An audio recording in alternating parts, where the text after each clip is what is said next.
አንዳንድ ጊዜ ሙሉ ህይወትን ለመቀየር አንድ ሰከንድ ብቻ ይበቃል። አንድ የመኪና ክላክስ ወይም አንድ የቁጣ ሰው፣ ከዚያም ማምለጥ የማትችለው የህይወትና የሞት ጨዋታ ይጀምራል። ታሪካችን የሚጀምረው ጸጥ ባለ ሰፈር ውስጥ አንድ ሰው ከመኪና ወርዶ ወደ አንድ ቤት ሲገባ ነው። በውስጡ ያሉትን ሰዎች በጭካኔ ከገደለ በኋላ ቤቱን በእሳት ያቃጥላል። ማን እንደሆነና ለምን እንዳደረገው አናውቅም፣ ግን ከዚህ በኋላ የሚከተለው ነገር ከዚያም የበለጠ አስፈሪ እንደሚሆን እንረዳለን። በሌላ በኩል ራቼል የተባለች እናት በህይወቷ ብዙ ችግሮችን እየተጋፈጠች ነው። ከባሏ ጋር ተለያይታለች። የገንዘብ ጫና አለባት። እንዲሁም ልጇን ወደ ትምህርት ቤት ለማድረስ በትራፊክ ውስጥ ተጣብቃ ትዘገያለች።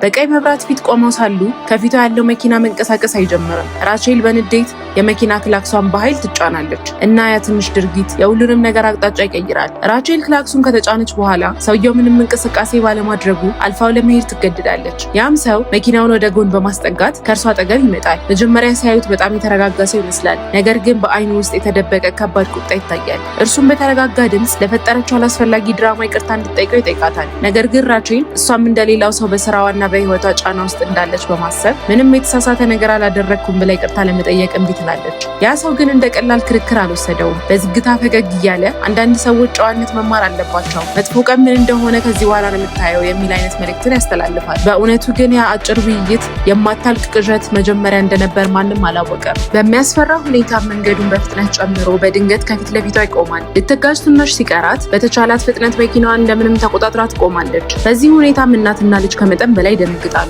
ራቼልም ከዚህ እብድ ሰው ለመገላገል መንገዷን ቀይራ ወደ ልጇ ትምህርት ቤት ትከንፋለች። ራቼል በዚህ አስጨናቂ ግንኙነት በኋላ ምንም ነገር እንዳልተፈጠረ ለመምሰል ሞከረች። ያ ሰው እንደገና እንደማያገኛት አስባ መኪናዋን አፍጥና መንገዷን ቀጠለች። ነገር ግን ልቧ አሁንም በፍርሃት ይመታ ነበር። ከጎኗ የተቀመጠው ልጇም የእናቱን ጭንቀት ቢያስተውልም ምን እንደሚፈጠር ገና አላወቀም። ራቼል ሁሉንም ነገር ለመርሳት በመሞከር ልጇን በሰላም ወደ ትምህርት ቤቷ ደረሰች። ለልጇ ቀኑ እንደማንኛውም ቀን እንዲቀጥል ፈለገች።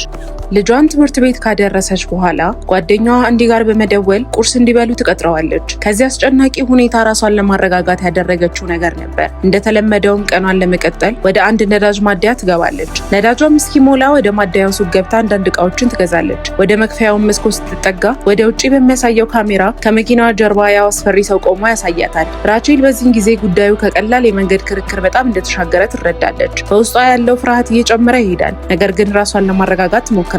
ለመጀመሪያ ጊዜም እርዳታ ትጠይቃለች። የነዳጅ ማደያው ሰራተኛ ሁኔታው የተለመደ አለመሆኑን ተገነዘበ። ከሱቁም ተከትሏት በመውጣት የመኪና ታርጋውን በድብቅ ይነግራታል። ራቼልን ለመርዳት ሲል እንዲተዋት ሊያግባባው ይሞክራል። ያ ሰው ግን ምንም ርህራሄ ሳያሳይ የማደያውን ሰራተኛ በጭካኔ ገደለው። በዚያን ቅጽበት ራቼል አንድ አስፈሪ እውነት ትረዳለች። እሷን የሚያሳድዳት ሰው ለማንኛውም ነገር የማይመለስ ማንንም ለመግደል የማይዘገይ ሰው ነበር። ህይወቷን ለማዳን መሸሽ ብቻ የቀረላት አማራጭ ሆነ። ከነዳጅ ማደያው በህይወት ለማምለጥ ከቻለች በኋላ ራቼል በፍርሃት እየተንቀጠቀጠች መኪናዋን በፍጥነት አሽከረከረች። አይምሮዋ ሙሉ በሙሉ በድንጋጤ ተውጦ ነበር።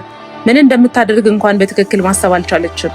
በትራፊክ ውስጥ መኪኖች ሲቆሙ ከጎኗ የነበረውን መኪና ተመለከተች። በመስኮቷ አሻግራ በውስጡ ያለችውን ሴት በምልክት እርዳታ ለመጠየቅ ሞከረች። የምታደርገውንም ስለተረዳ በተደጋጋሚ መኪናዋን ከጀርባ ይመታባት ነበር። መብራትም እንደለቀቃቸው ራቼል በፍጥነት መንዳቷን ትቀጥላለች። ያውም በባሰ ንዴት እርሷን መከታተሉን ይቀጥላል። ራቼል በፍርሃት መንገዷን እየቀጠለች ሳለ ከድንጋጤዋ የተነሳ ስልኳን ማግኘት እየሞከረች ነበር። ለፖሊስ መደወል ወይም ለማንኛውም ሰው እርዳታ መጠየቅ አሁን ከመቼውም በላይ አስፈላጊ ሆኖ ነበር። በድንገት ግን አደገኛ ሰው ከጎኗ ተስተካክሎ መኪናውን አቆመ። በፊቱ ላይ ያለው የተረጋጋ ፈገግታ ይበልጥ አስፈሪ ነበር። ከዚያም በእጁ አንድ ነገር አነሳ። ያም የራቼል ስልክ ነበር። በዚያን ቅጽበት ራቼል ደነገጠች። ስልኳን ወደ ነዳጅ ማደያው ስትገባ መኪናዋ ውስጥ ታወርዳ እንደነበር አስታወሰች። በድንገት ከፊቷ አንድ አውቶቡስ ገብቶ መንገዷን ዘጋባት። ከአደጋው ለማምለጥ በፍርሃት አቅጣጫዋን ለመቀየር ተገደደች። ያን ቅጽበትን ተጠቅሞ አደገኛው ሰው ወደ ሌላኛው መንገድ በመግባት ከዓይኗ ተሰወረ። እሷም አንድ ደበቅ ያለ የመኪና ማቆሚያ በማግኘቷ ተረጋግታ በመቆም ምን ማድረግ እንዳለባት ለማሰብ ሞከረች።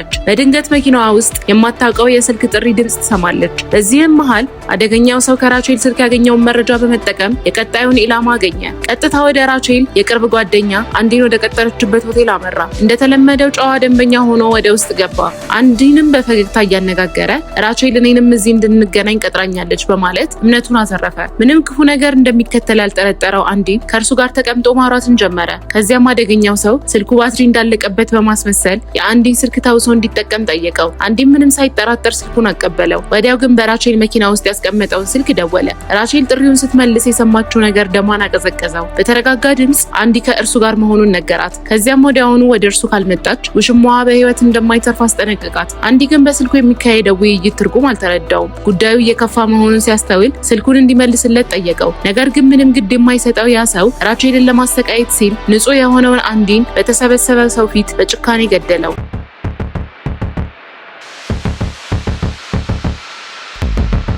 በጥቂት ሰከንዶች ውስጥ ካፌው በጩኸትና በሽብር በትርምስም ተሞላ። እርሱ ግን ምንም እንዳልተፈጠረ በቀዝቃዛ መንፈስ ከቦታው ወጥቶ ወደ መኪናው አመራ። በስልኩ ሁሉንም ነገር የሰማችው ራቼል በለቅሶና በፍርሃት እየተንቀጠቀጠች ከሷ ምን እንደሚፈልግ ለምን እንዲያደረገ እንደሆነ ትጠይቀዋለች። በራቼል ስልክ ያገኘውን መረጃ ተጠቅሞ ልጇ የት እንዳለና ወደ እርሱ ለመድረስ የሚያስችሉትን መንገዶች ሁሉ እንዳወቀ ይነግራታል። ይህን ስትረዳ ራቼል በፍርሃት ተዋጠች። አሁን አደጋው በእርሷ ላይ ብቻ ሳይሆን በልጇም ላይ እንደደረሰ ግልጽ ሆነ። እዚያም ይህ ሰው በጣም አስፈሪ የሆነ አእምሮ ጨዋታ ጀመረ። ራቼልን በፍርሃት እያጨናነቀ በህይወቷ ውስጥ ካሉ ሰዎች መካከል ቀጣዩ ኢላማ ማን እንደሚሆን እንድትመርጥ አስገደዳት። ራቼልም ከልጇ ይልቅ ከስራ ያባረረቻት አለቃዋን ዲቦራን ትመርጣለች። ነገር ግን ፖሊሶችን ወደ እርሷ ትልካለች። አደገኛው ሰው ግን ወደ ዲቦራ አልሄደም ነበር። በሌላ በኩል በራቼል ወንድም ቤት ሁሉም ነገር የተረጋጋ ይመስል ነበር። እርሱ ሶፋ ላይ ተቀምጦ ዜና እየተመለከተ ሳለ ድንገት የቀረበው ዘገባ ትኩረቱን ሙሉ በሙሉ ሳበው። በዜናው ላይ የሚታየውን በአንድ ሆቴል ውስጥ አንድ ሰው በጭካኔ የገደለ አደገኛ ወንጀለኛ ነበር። የተፈጠረውን ነገር በጣም አስደንግጦት ሚስቱም እንድታየው ሊጠራት ጀመረ። ነገር ግን ከቤቱ ውስጥ ምንም መልስ አልመጣም። በመጀመሪያ እንደ ተራ ነገር ቢቆጥረውም ዝምታው እየረዘመ ሲሄድ ጭንቀቱ ጨመረ። ሚስቱን ለመፈለግ ከሶፋው ተነሳ። ነገር ግን ወደ መስኮቱ በተመለከተበት ቅጽበት አስደንጋጭ እይታን አየ። ከጥቂት ሰከንዶች በፊት በዜና ላይ ያየው የወንጀለኛው መኪና ከቤታቸው ፊት ለፊት ቆሞ ነበር። በዚያ ቅጽበት ሁሉም ነገር ግልጽ ሆነ። አደጋው በቴሌቪዥን ላይ ብቻ አልነበረም፣ በራቸው ላይ ደርሶ ነበር። የራቼል ወንድም በፍርሃት ተውጦ ከኩሽናው ላይ የነበረውን ቢላ በማንሳት ሚስቱን በየክፍሉ መፈለግ ጀመረ። ነገር ግን በጣም ዘግይቶ ነበር። ሚስቱ ቀድሞውኑ ባደገኛው ሰው እጅ ወድቃ ነበር። እሷን እንዲለቃት ደጋግሞ ቢለምነውም ያ ሰው ግን ምንም ርህራሄ አላሳየም። በድንገት የራቼል ወንድም በእጁ የያዘውን ቢላ በመጠቀም በአይኑ ፊት ሚስቱን በጭካኔ ገድሎ ጣላት። ከዚያም ይዞ ያስፈራራው ጀመር። የራቼል ወንድም ግን ሊረሳው የማይችለውን አሰቃቂ ቅጽበት በአይኑ እያየ ቀረ። ራቼል ወደ ልጇ ወዳለችበት ቦታ በፍጥነት ትበራለች። ነገር ግን እዚያ እንደደረሰች ስልኳ በድንገት ይጮሃል። የተላከላት መልእክት የወንድሟንና የአጥቂውን ፎቶ የያዘ ነበር። ወዲያውም ሰውየው ይደውልላታል። በስልክም ማስፈራራቱን ይቀጥላል። በዚያውም ቅጽበት በልጁ ላይ ጋዝ መልቀቅ ይጀምራል። ነገር ግን በአቅራቢያ የነበረ ፖሊስ ያልተለመደ ድምጽ በመስማቱ ወደ ቤቱ ዘው ብሎ ይገባል። በዚያም የተደናገጠው ወንጀለኛ እሳት ለቆ ለማምለጥ ሲሞክር ከፖሊሱ የተተኮሰች ጥይት ያገኘዋል። እንደምንም ብሎም ያመልጣል። ራቼል በስልክ ወንድሟ ላይ አስከፊ ነገር እየተከሰተ መሆኑን በሰማችበት ቅጽበት ዓለሟ የተገለበጠ ያህል ተሰማት። ፍርሃትና ጭንቀት በአንድ ጊዜ ሰውነቷን ተቆጣጠሩ። ሆዷን መቻል አቅቶት ማስመለስ ጀመረች። አይምሯ ተደናግጦ ምን እንደምታደርግ ጠፋባት። በዚያ ጊዜ እሷና ልጇ ያላቸው አንድ ተስፋ ብቻ ነበር፣ ያን አደገኛ ሰው ከማግኘቱ በፊት እርዳታ መፈለግ። ወዲያውኑም በመኪናዋ ውስጥ የነበረውን ታብሌት በመጠቀም ስልኳ የት እንዳለ መፈለግ ጀመሩ። ስልኩ ያለበትን ቦታ ካወቁ ያ ሰው የት እንዳለ ማወቅ ይችላሉ ብለው ተስፋ አደረጉ። ነገር ግን በስክሪኑ ላይ የታየውን ነገር ማመን አልቻሉም። አደገኛው ሰው ሩቅ አልነበረም፣ ከሚያስቡት በላይ በጣም ቀርቧቸው ደርሶ ነበር። በዚያ ቅጽበት ራቼል የምትሸሽበት ጊዜ እያለቀ መሆኑን ተረዳች።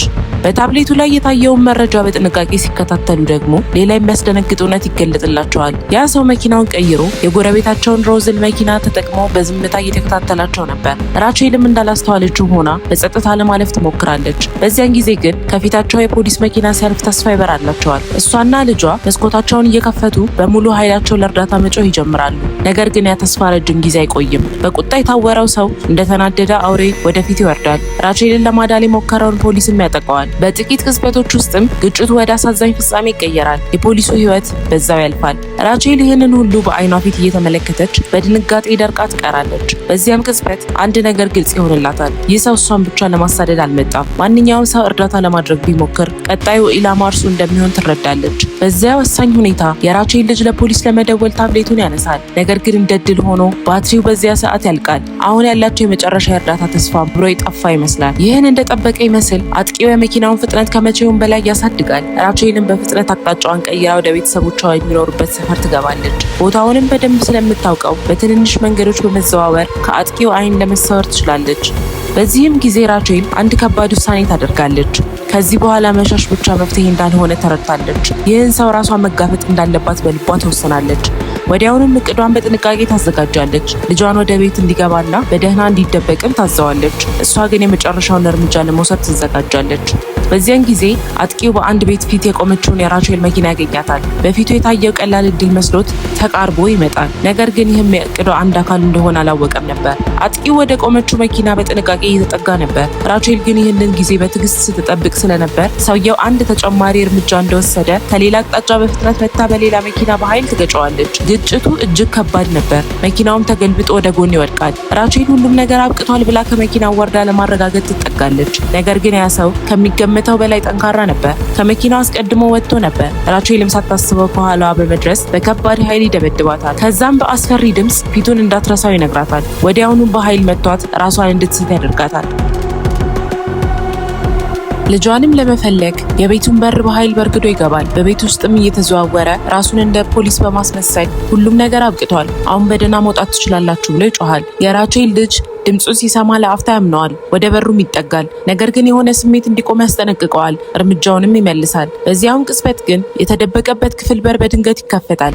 ልጁ በፍርሃት ይጮሃል። ነገር ግን የገባችው እናቱ ራቼል ነበረች። ይሁን እንጂ ያ ጩኸት ለአጥቂው በቂ ነበር። በጥቂት ሰከንዶች ውስጥ መደበቂያቸውን ያገኘዋል። ራቼልንም በኃይል ጎትቶ ከክፍሉ ውጭ ይወረውራታል። ራቼል ግን ተስፋ አልቆረጠችም። በያዘችው ትንሽ ኃይል እንኳን ልጇን ለመጠበቅ ትታገላለች። ነገር ግን አጥቂውን ልጇን ለመግደል ሲሞክር ሁኔታው ከፍተኛ አደጋ ላይ ይደርሳል።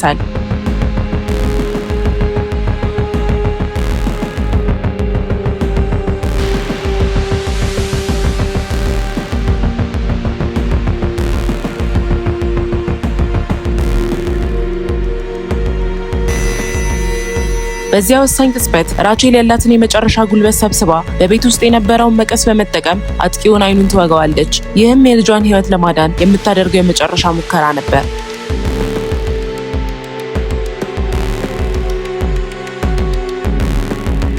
ብዙም ሳይቆይ ፖሊሶች ወደ ቦታው ይደርሳሉ። በዚያም የወንድሟ ሚስት ማትረፍ እንዳልቻሉ ይነግሯታል። ነገር ግን ወንድሟ በህይወት እንዳለና በጥሩ ጤንነት እንዳለ ሲነግሯት ትንሽ እፎይታ ታገኛለች።